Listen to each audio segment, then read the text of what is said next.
War. War never changes. My name is Cameron Clark, and today I'm going to be going over the chronological changes of veterans' mental health and then return to society. Some of the key points we're going to be going over in these war periods of the American wars is going to be the First World War, the Second, the Vietnam War, and then Middle Eastern conflicts.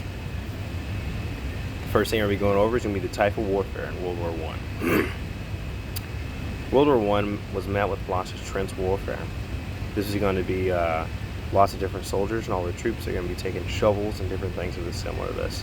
They'd be digging a very large hole, and they'd be spreading this out over many miles, and essentially they would dig in their positions, and they'd be returning fire with their small arms, which is kind of new at this period, as this is the first time we had small arms battles that would be reaching out to 800 meters, as in they'd be shooting from one trench to the other. One of the other large appearances in this war that made a difference was going to be the first use of conventional machine guns, as troops would be able to mow down all of their opposition, as they would be running from one trench to another trying to gain position. The types of service members that we would have in this war is going to be a lot of poor folk. These people are going to be coming from long hours, working 55-hour weeks, which, in modern society, working 40-hour weeks, this is a lot of overtime. The general consensus of this time, the way these people looked at their veterans, would be very positive. Next, we're going into the Second World War. The Second World War was very different in the type of warfare fought in it. This is the first time that we started to see a maneuver warfare, as in we would have very large groups, or we would have tank battalions that would be moving over large distances, trying to organize their troops where they would catch the other ones off guard, and they'd be able to take the elements of surprise and put a larger group on a smaller group and things similar to this. Some of the other changes that we see that are very affecting of how the mental health would be in this area would be the shorter, small arms. So small arms being all the rifles that they use at this time are going to be more similar to assault rifles that we see today, with smaller calibers, larger magazines, and be able to have a lot more firepower and a lot more rapid fire, because they would not need to shoot as often at a longer distance. Some of the biggest changes that we see for World War II is going to be, this is the first time we start our island hopping campaigns. So island hopping campaigns would be in the Pacific, as the Americans would be trying to hop from island to island to gain critical airfield advantage, so that way they could eventually take out the Japanese in this area. The different type of service members we see at this time will be the sons and daughters of the veterans of World War I. So these people would be coming from a very tough time, as their parents may be very disgruntled veterans, and then they would be coming up into a time of the Great Depression. Although by the time they were returned from this war, they would have a very positive and united nation that stood there with them. Next, we'd be going over the Vietnam War.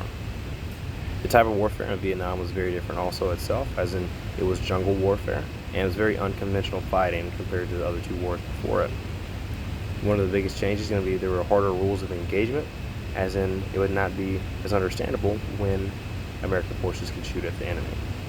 Non-conventional fighting itself can be put in a little more detail, as instead of coming through and a lot of maneuver warfare where it's very organized, where large officers and at the top would be making decisions on how they want to move their troops, instead it was a lot of small troops setting up little things like booby traps to catch all the other ones off guard. The type of service members at this time are going to be a little bit different, because they would be a good 20 to 25 years after the Second World War, and then these people will be coming from a very split nation that was very tense due to the political divides on the war itself. As we fast forward a little bit, we'll be going over the Middle Eastern conflicts that pretty much rolled all the way in to modern wars today. The type of warfare we see in the Middle East is very unconventional also in itself, although there is some patterns that you can see in history before it, as in there'd be a lot of mountain fighting that we've done in Afghanistan, and in the same ways of the war we fought in Vietnam, like the battles of Hue City, where there's urban fighting from building to building, we will see again in Iraq. The rules of engagement are also very different at this time, where there's situations like in Beirut, where they would be getting engaged by an enemy, but they would not have the ability to return fire and protect themselves. The type of service members are very different in this time, because the predominant of this force would be all volunteers, or they'd be motivated by 9/11, where they wanted to go and fight for the country. The general consensus on the mental health at this time is it's going to be a lot lighter, due to the mental health would have a lot more research, and there's going to be a lot more medical professionals that will be able to help these veterans as they are coming back into society. To kind of transition in some of the history around PTSD, shell shock, and the Vietnam War syndrome, the before and after will start like this. Before the discovery of this description, service members are usually just considered weak or they had some kind of issue due to them prior service that caused them grief if they were coming home with mental issues. It was first when Captain Charles Myers, the medical doctor, requested permission to speak to the Army medical leadership to test 3 soldiers with physical symptoms, in which he had found that there was a lot of psychological issues that came with these veterans.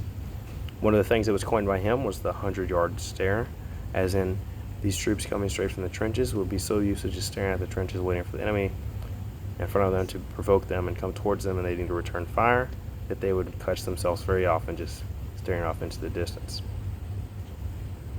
As this kind of evolves into the Second World War, there was a little bit of change to the diagnostic itself. Shell shock had started being attributed to other forms of stress in war, from general war weariness to also battle fatigue. This led to a drastic increase in the amount of punishable cases, which originally was 15,000, ended up growing to 76,000. This change in diagnosis had a large reflection on a couple of Journal of Veteran Studies, as it mentions today, that shell shock gave veterans a tendency to have mental breakdowns regardless of their pre-service mental fiber and toughness. Now, the demographic of all these veterans is going to be very different, as veterans drafted from all walks of life were returning home from war with the society that helped them along the way. American veteran hospitals had increased growth to indivisible wounds, and veterans integrated society with large outlets has started to have more prominent outlets, being able to go with each other, as they had different things after service they enjoyed doing, like motorcycle clubs, which allowed vets to get together in large tribes, and they had similar raking systems that was a very similar society. As this progressed into the 1960s and 1970s, the media presence of the Vietnam War had brought a lot more attention to the moral and political issues in this conflict, which had caused many medical professionals to research veteran health. After the Vietnam War's cases of shell shock skyrocketed with non-ordnance related cases, a new term was eventually adopted, as in the Vietnam War Syndrome. Vietnam Syndrome had encompassed a lot more broader cases of the war's effects on service members that can also be applicable in some civilian cases. Now, one problem to the medical professionals not being able to treat Vietnam Syndrome is there was no qualifications for it. So a lot of these veterans would be returning home with no one medically qualified to be able to help them with their psychological issues. Now, as that grew to become an issue, a lot of veterans have today come to readjust, and this led to the change of the name to be post-traumatic stress disorder.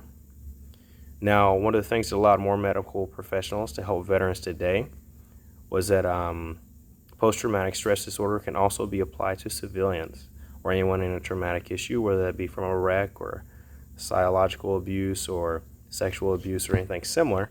So those same medical professionals can treat a lot larger group of people, and this in fact helps out the veterans as there's more people to support them. Now, today's PTSD is very well documented, and the growing mental issue that it still affects 5 to 20% of veterans from 1981 until today. So current conflicts have been given more research to determine how far PTSD can be carried into modern society under short-term and long-term PTSD. One ending quote would be, "PTSD is the rawest form of a death sentence, which causes many veterans and others to execute themselves and hope to be free." That is Stanley Victor Pasovich. And lastly, war never changes.